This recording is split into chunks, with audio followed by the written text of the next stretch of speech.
সহযোগী শিক্ষকবৃন্দ, ছোট ভাই সমতুল্য ছাত্রছাত্রীবৃন্দ, আসসালামু আলাইকুম।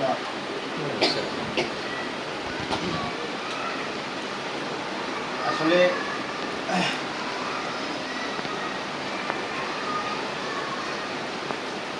আমার ইন্টার পরীক্ষার পর পরে দেখেন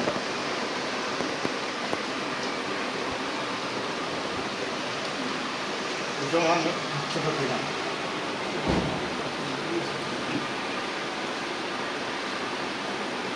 আমার সহযোগী বাইরে আমাদের ফাঁকা করতে আমি অনুপ্রেরিত হই আমার সম্পূর্ণ মেধাটা এই মাদ্রাসার জন্য দিয়েছি।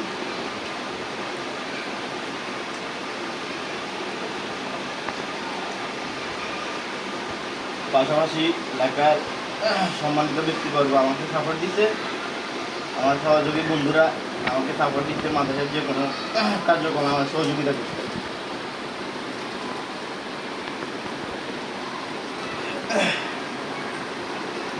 আসলে আমি যে সময় ছিলাম ওই সময় প্রাতিষ্ঠানিক অবস্থায় কথা ছিল না। আমি মা ভাই যারা সিনিয়র ছিল তারা সবাই তাদের সর্বোচ্চ দেওয়ার চেষ্টা করছে। আমাদের বন্ডিংটা ছিল অন্যরকম, এটা অন্য কোনো প্রতিষ্ঠানে আমি দেখি নাই।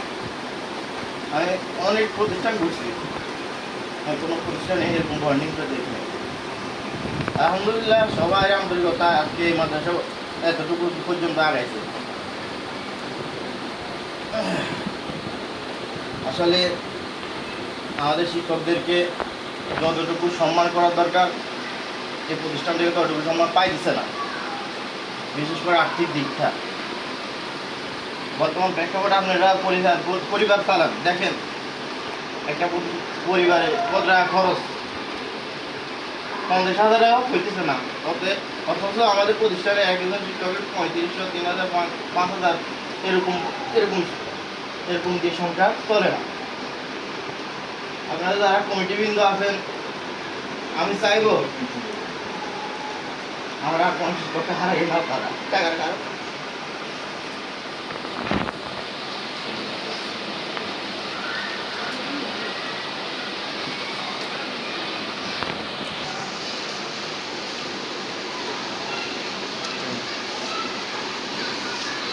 আসলে কেউ দেশ মাতৃভূমির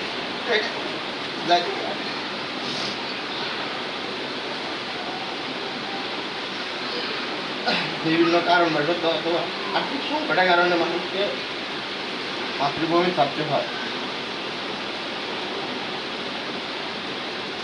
আমি চাই আমার কোনো শিক্ষক থাকার কারণে অথবা বিভিন্ন সুযোগ সুবিধার কারণে যেন এই মাদ্রাসা থেকে চলে যেতে না হয়। আমিও আমার অবস্থা থেকে যতটুকু সম্ভব মাদ্রাসার জন্য দেওয়ার চেষ্টা করুন। আপনারা আমার জন্য দোয়া রাখবেন যেন আমি মাদ্রাসায় কিছু দিতে পারি। জড়িত আছেন অথবা এলাকার মানুষকে ভালো পরামর্শ দিয়ে সহযোগিতা করেন, আর্থিকভাবে সহযোগিতা করেন, আপনাদের প্রতি একটা আবদার অথবা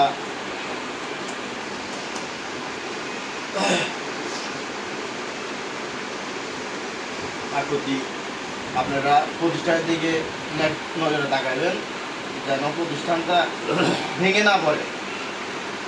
প্রতিষ্ঠানটা ভেঙে গেলে আমাদের প্রতিষ্ঠান সমাজের মানুষের কলঙ্ক, আমাদের নিজেদের কলঙ্ক। আমাদের প্রতিষ্ঠান শুধু এটা না, আমাদের প্রাইমারি স্কুল আছে, প্রাইমারি স্কুলের প্রতি আপনারা ন্যাক দৃষ্টি আকর্ষণ করবেন, ন্যাক দৃষ্টি দিবেন যেন প্রাইমারি স্কুলের শিক্ষার্থী বাড়ে, পড়াশোনার মান বাড়ে। প্রয়োজনে আপনারা ওনারা তো অবশ্যই ট্রেনিং প্রাপ্ত অনেক দক্ষ, ওনাদের সহযোগিতা করবে। আপনাদের করণীয় দরকার, প্রয়োজনে আপনাদের বাচ্চাদেরকে তাদেরকে দিবে, 1-2জন শিক্ষার্থী হলে একজন মাদ্রাসায় দিবে, একজন স্কুলে দিবেন, এমন মানসিকতা নিয়ে কাজ করবেন। আমরা চাই না আমাদের এলাকার কোনো প্রতিষ্ঠান নষ্ট না হোক, এই বলে আমি বক্তব্য শেষ করলাম। আসসালামু আলাইকুম।